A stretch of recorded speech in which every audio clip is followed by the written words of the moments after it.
Hello കൂട്ടുകാരെ, എല്ലാവർക്കും സുഖാണോ? ഇന്ന് നമുക്ക് ഉരുളക്കിഴങ്ങ് വെച്ചിട്ട് ഒരു 4 മണി പലഹാരം തയ്യാറാക്കാം. അതിനായി 2 ഉരുളക്കിഴങ്ങ് പുഴുങ്ങി തൊലി കളഞ്ഞു വെച്ചിട്ടുണ്ട്. ഈ കിഴങ്ങ് നന്നായി നമുക്ക് ഉടച്ചെടുക്കാം. ഉടച്ചതിലേക്ക് 4 സ്പൂണ് കോൺഫ്ലവർ ചേർത്തിട്ടുണ്ട്. ചാട്ട് മസാല 1 സ്പൂണ് ചേർത്തിട്ടുണ്ട്. ഇതില്ലാത്തവർക്ക് ഗരം മസാല ചേർത്താൽ മതി. ഇനി ആവശ്യത്തിന് ഉപ്പ് ചേർക്കാം. ഇനി വെള്ളം ചേർക്കാതെ നന്നായി ഇളക്കിയെടുക്കാം.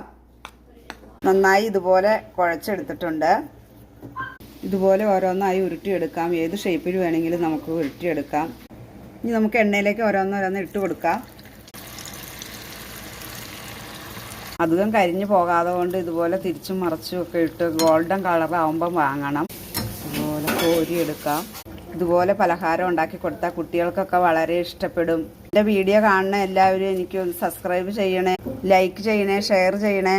അപ്പം നമ്മുടെ 4 മണി പലഹാരം ഇവിടെ റെഡിയായി. അപ്പം എല്ലാവരും ഇതുപോലെ ഒന്ന് ട്രൈ ചെയ്ത് നോക്കണേ. കച്ചപ്പ് കൂട്ടി ചമ്മന്തി കൂട്ടിയൊക്കെ കഴിക്കാൻ പറ്റും.